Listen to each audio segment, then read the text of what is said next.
to get right into the world of business on Business Express. I'm going to be a part of the discussion this morning by sending your messages in via WhatsApp on 0809-444-0981. We're also streaming live on YouTube. That's at Smooth 981 FM Lagos. And Rotus is with me this morning. Very good morning to you, Rotus. Hey, good morning to you, Ayo. Good morning to all our listeners. Beginning a new week with some rain. Rainy season is here. Yeah, it's a rainy Monday. I guess a day to wash all the negativity away and start the week on the positive note. You wish. All right, today we're going to be talking about taxes, fuel subsidy, $2 is in the news as well. There's also inflation is also in the news. But let's begin. Yeah. Let's begin with taxes, and let's talk about NECA. Yeah, now the CBN is doubling down in its fight against spiraling inflation, and NECA has urged the federal government to reverse new fiscal policy measure, saying it's a landmine for manufacturers and other businesses as well. Yeah, so that's the Nigeria Employers Consultative Association, that's NECA, and they're saying that the 2023 fiscal policy measures, which is introducing excise duties on alcohol, tobacco, single-use plastics, and even imports of cars, they're saying it's going to impact negatively on the manufacturing sector. The manufacturing sector in Nigeria, they're facing a number of challenges. They're facing high borrowing costs, interest rates are really high, lack of liquidity for foreign exchange. They're very, very import dependent, facing lots of taxes, lots of already, existing taxes, multiple taxation, and, old infrastructure. So what the NECA is saying is that, look, we understand that the federal government wants to get revenue, but this revenue drive will hurt the manufacturing sector because they are already overburdened. I guess he does have a point, although Nigeria needs money. The question now is, can Nigeria find money from elsewhere? And we actually had, I think on the marketplace, or was it Business Hub last week, we had economists from PwC. They had a report out on those fiscal policy measures for 2023. And they expressed their opinion saying that perhaps the federal government should talk to stakeholders more. It doesn't look like they spoke to the stakeholders that would have been impacted by this fiscal policy measures for 2023. And they also suggested that it doesn't look like they also had a policy impact assessment, like your Naira redesign, whether they actually looked at the impact of the policy and said to themselves, okay, how will this affect players in different sectors if we are to implement this policy? So there's something to be said for one, not talking to stakeholders, and two, not doing a proper assessment of how the decisions that are made from a policy standpoint will impact the players. I mean, you can go back to when the border closure happened, I think 2019, and that just set off inflation. You can go back to the Naira redesign and how that's impacted different companies. So, look, we need money, but you have a very high informal sector that you're not taxing. You need to try and find a way to formalize that sector, get taxes from there before you overburden existing players already. So that's what NECA is saying there. Alrighty, now let's talk about one of the elephants in the room, and that's the $800 million loan. And SERAP has actually urged the World Bank to suspend that loan. I mean, so that's the Socioeconomic Rights and Accountability Program. They've urged the World Bank President, that's David Malpass, to use his good office to suspend any disbursement of the $800 million loan to the federal government, and of course request the incoming administration to provide satisfactory explanations for said loan. Yeah, they're saying that, look, why should it be the existing administration that's doing this? They should let the incoming administration take care of that. World Bank should adhere to its standards before disbursing this type of money. They want the rationale for it. As far as palliatives, which palliatives are you going to be providing in order to cushion the blow from the price increases that we'll see from fuel subsidies? So Serap is saying we need clarity on that. Tell us exactly which palliatives are going to be used.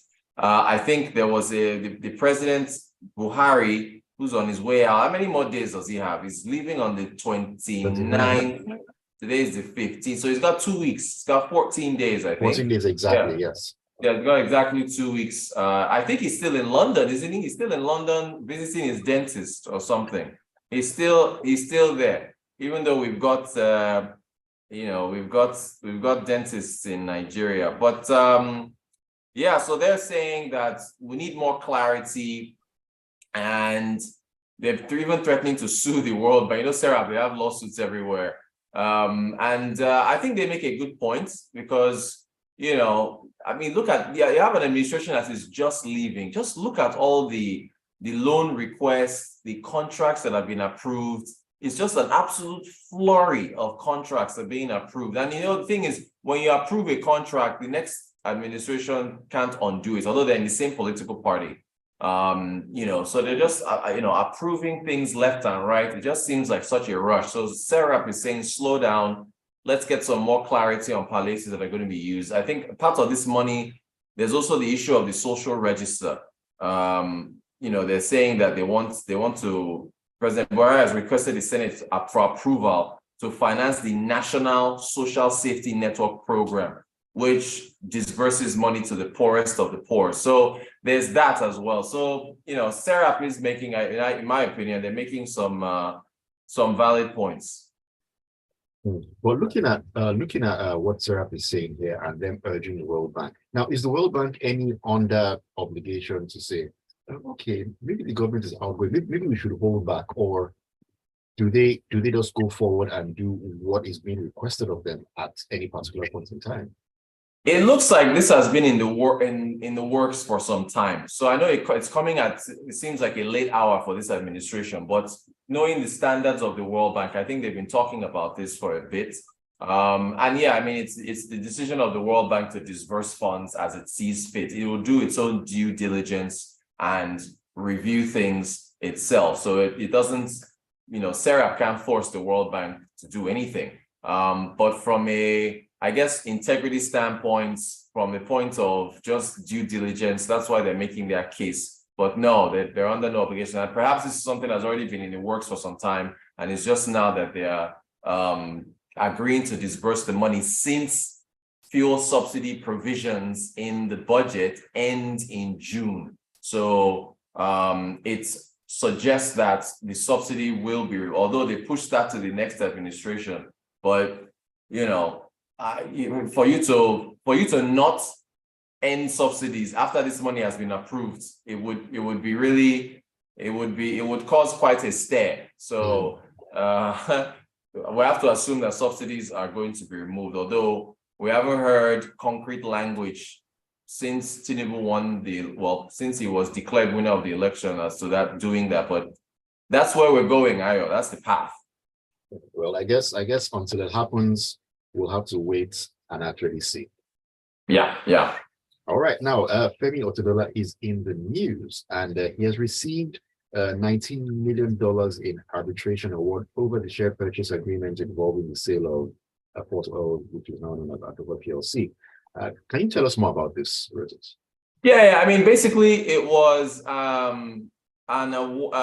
decision that came from the London Court of International Arbitration back in, I think it was October of last year.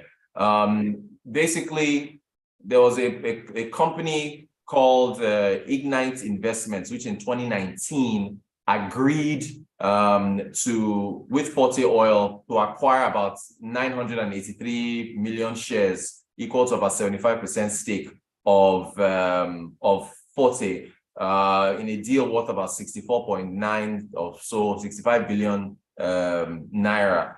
There was an alleged breach of that, and so they were taken to court, and so the arbitration, they were taken to arbitration is where you go before you go to courts. So there was an arbitration Hearing. they were taking basically an arbitration review of this deal, and the LICA or LCIA rather ruled that payments would be made, and they had to basically live up to the agreement. And so shareholders, he's the largest shareholder. Otedela is the largest shareholder was the largest shareholder in Forte, which is now Adorba. And so that's why he's got this big, juicy $19 million award. Other shareholders will also get their own proportional to the shares that they held in the company. So basically, it's just, you said you're going to buy the company, you didn't follow through on your what was agreed to. We're taking you to arbitration, and the London Court of International Arbitration has ruled that you've got to pay up. So they paid up, and basically, Otedela just, is getting more money, basically. $19 million. That's a lot. That's a lot. That's a lot. All right, really quickly, let's talk about inflation and what's going on now. The CBN has reiterated its commitment to continue to take steps to control the country's spiraling inflation, which rose to 22.04% in April. Where are we going right now? So this is where we're going towards, higher cost of goods, and higher cost of food because of road transportation costs, insecurity in food producing areas, legacy infrastructure issues. Those things are outside of the purview of the CBN. They had a retreat, so they met up, and the deputy governors, heads of the economic department and so on at the CBN. We're all talking about how inflation has been impacting the whole world since the war in Ukraine, the Russian invasion of Ukraine.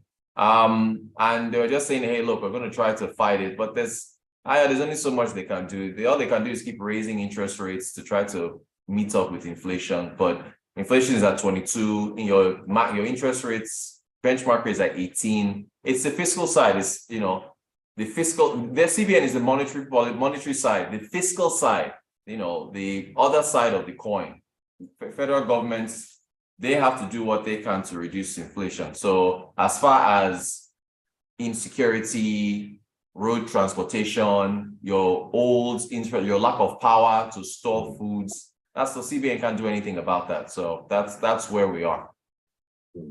Those things need to be tackled if we're going to make any headway when it comes to bringing the inflation levels down.